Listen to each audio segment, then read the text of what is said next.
This is a 99 F-150 factory radio, 4 holes. These are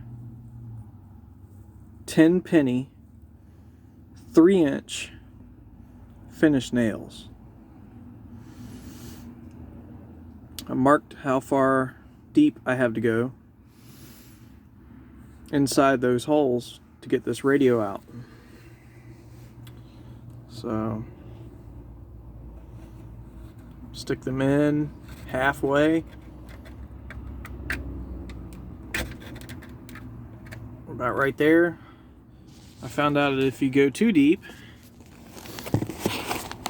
it doesn't work too well. So I've got you in my cup holder right now. Put those nails in, push out, and release your radio with 10 penny 3-inch finish nails. Pretty cool.